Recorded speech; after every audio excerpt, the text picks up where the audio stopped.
yeah, that's probably exactly where you were at, because you were sort of forced to be right there, and totally present. But this is it.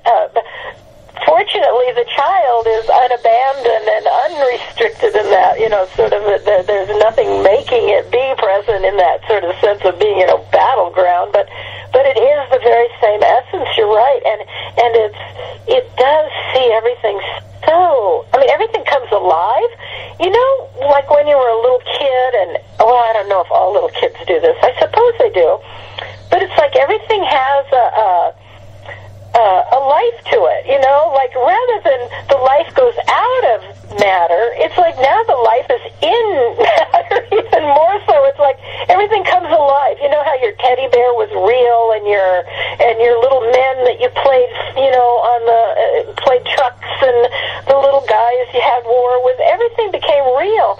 Well, as the child, everything is real, and everything is alive, everything is beautiful, everything has meaning and depth, and not in a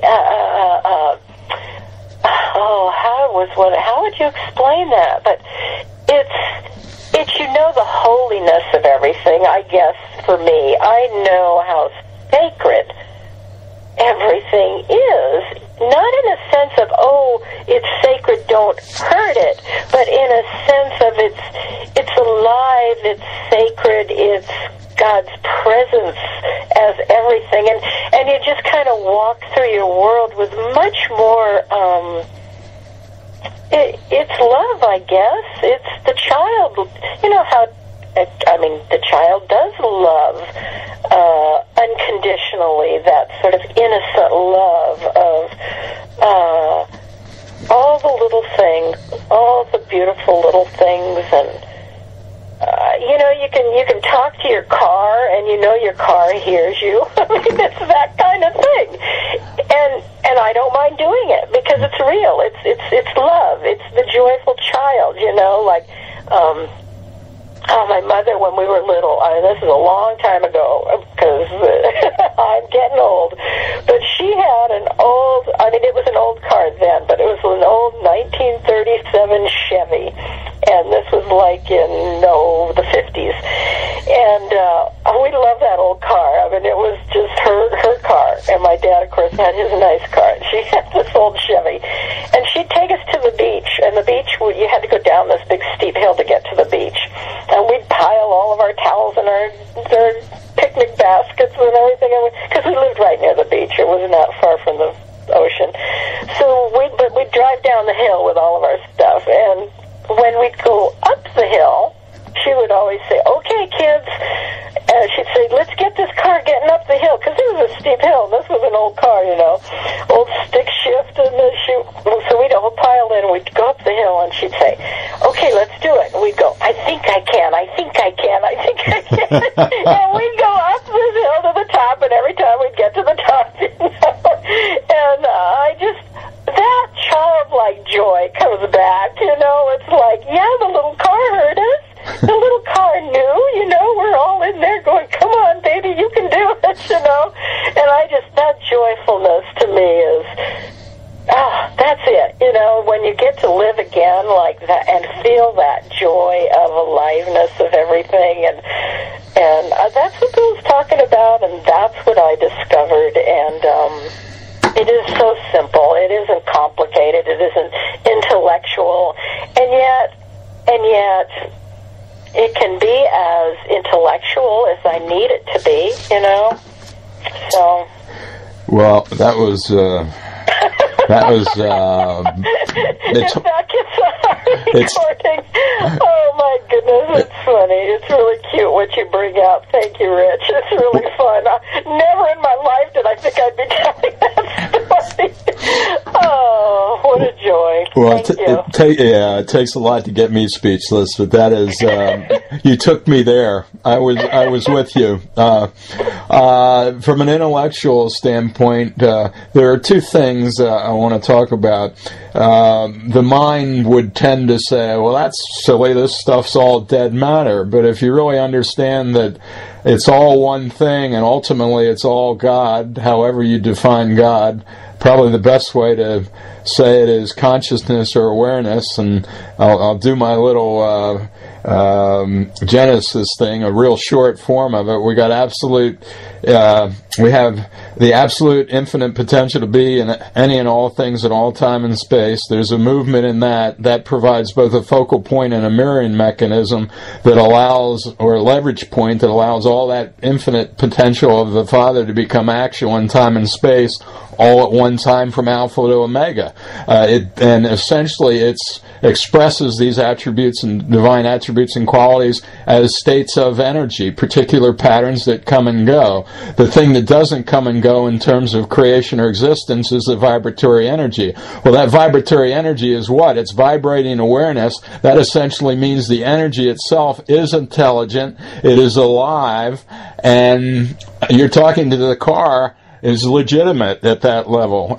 Even the scientists who deny a supreme being or supreme intelligence, they have to come up, it's obviously intelligent, and they come up with a thing called self-organizing.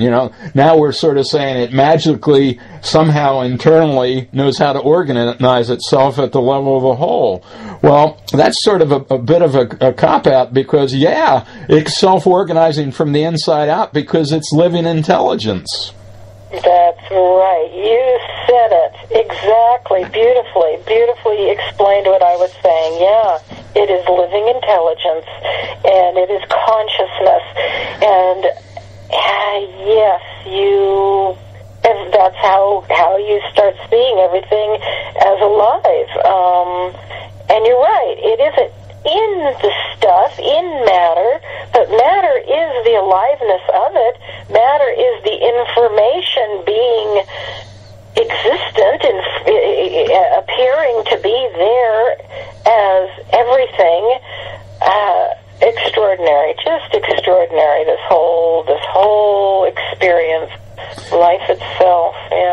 The other thing that comes up, and it came up before, but this anything we've said here basically affirms what Jesus was saying, some of the hard sayings, and John is probably the most mystical chapter in the Bible. There's an interesting story about that. It's very Gnostic, and I won't get into what Gnosticism is, but it's sort of absolutism is really what it is. This is a mistake. We need to get out of here, and that's not true at all. We need to manifest its full potential. But when Jesus says, "Ye are the light of the world," he was talking to the masses, so they hadn't accepted the person of Jesus Christ as their personal Savior. They have the light in them. They might not be aware of it, and this is affirmed in John. And the theory that John was allowed to stay in the Bible is it's the only one that claims the exclusivity of, and makes the statement that can be reinterpreted and make Jesus exclusive, is that I am the way, the truth, and the life, and none come to me but by the Father. It was kept in there, but it was sort of a poison pill because it has a lot of other mystical truths in it that sort of, the cat's out of the bag when that got in there. The statement in the beginning, in John, at the beginning, says he was the life, and this is a loose translation right now. He was the life, and the life was the light of man, and that every man that cometh into the world is the light. The light that was in him is the light that cometh into that is in the heart of every man that cometh into the world. So, and that's really saying this light is really the light of awareness or consciousness. And that being true, everybody's got it, or everybody is it. But if you claim it as having it, then you're not it, because to experience means X means to be outside of. You put yourself outside of it, and now if you think that's what you are, is that little.